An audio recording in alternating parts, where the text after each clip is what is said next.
Learning to ride is so exciting and it opens up a whole new world of opportunities. But as with any new sport or hobby, there's always going to be things you hoped you'd known at the beginning. And so to save you from facing any of the same mistakes, here's 10 things we wished we'd known when we started riding. One of the most useful things to know when you start riding is that confidence is your friend. It's completely normal to be a little nervous, to have some nerves, but you don't want those to be at the expense of you enjoying your riding. You want to build your confidence so that you can do that. You want to find ways to combat any nerves, so find a horse that's steady and go at a pace that suits you. Find an instructor who builds your confidence and be aware if nerves appear. Horses can pick up on your nerves and it might even make them nervous themselves. If you can sit up in the saddle without gripping onto your reins or with your legs, you'll find your balance quicker and be able to communicate more effectively with the horse. If the horse isn't doing what you think you're asking him, then you're probably not asking him in a way that he understands. And this is one of the reasons why it's so important to have a good instructor. So keep training, refine your aids, ask quietly, and you'll get what you want when you ask him in the right way. For example, if you think you're asking your horse to move forwards and you're squeezing with your legs, but at the same time you're hanging onto his mouth, you're sending him mixed messages. Don't just kick harder. Think, why is he not understanding what I think I'm asking him? Is there a clearer way I could be asking him? All horses are different, and just because you can ride one doesn't mean you can ride them all. You can master the rising trot on one and then struggle with a different movement on another.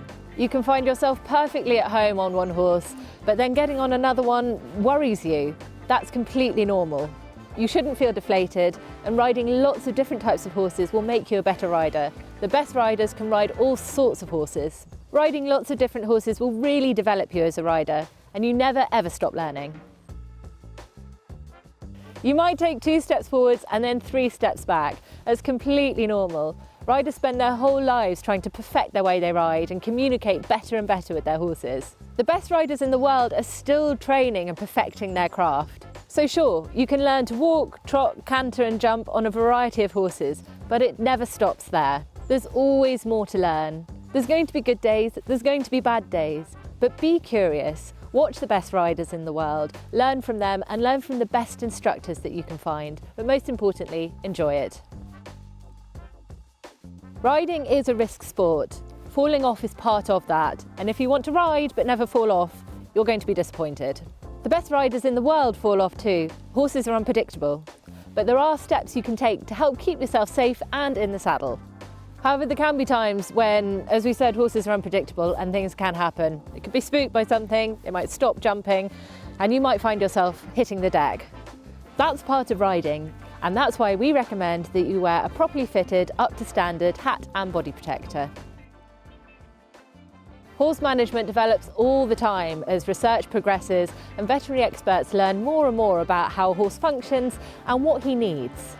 Myths are busted all the time and we are always learning. Being open-minded to changes in management is key, as is taking the time to read up on the latest thinking from reputable sources and experts.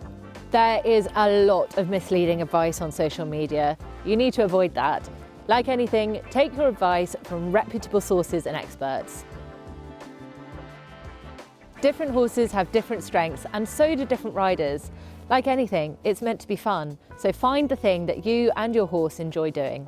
If you're not keen on leaving the ground, then cross-country might not be the thing for you. And if your horse has got nice paces and you enjoy dressage, then why not try that? Often we humans build really strong bonds with our horses and we don't want to sell them or to move on to another. But that can be in our own and our horse's best interests if we're just not the right match, be that in temperament, size or ambition. Horses and riding are addictive, and once you fall in love, you might find it's very hard to stop. With that comes big commitments, both in terms of time and finances. If you go as far as to buy yourself a horse, you have a dependent whose health and well-being you are responsible for right until the end. That might sound extreme, but you don't want to end up with more than you can cope with, manage or afford. While your friends are saving for housing deposits or potentially paying off their mortgages, you might find yourself paying equivalent amounts in livery each month. That's fine if it's what you love, but it's best to go into these things with your eyes open. Horse owners are rich in life, but not necessarily in other areas. The benefits of being involved with and around horses are immeasurable. Beyond teaching accountability and great work ethic, they often become their riders' therapy. They are a listening ear, exercise, an escape from the world, and a community, and a link to the wonderful outdoors. You can't overstate how good horses are for people, but many take that for granted when they're just starting out. What have you learned from your time with horses, and what advice would you give to others just starting out? Let us know in the comments below, and don't forget to like and subscribe for more content.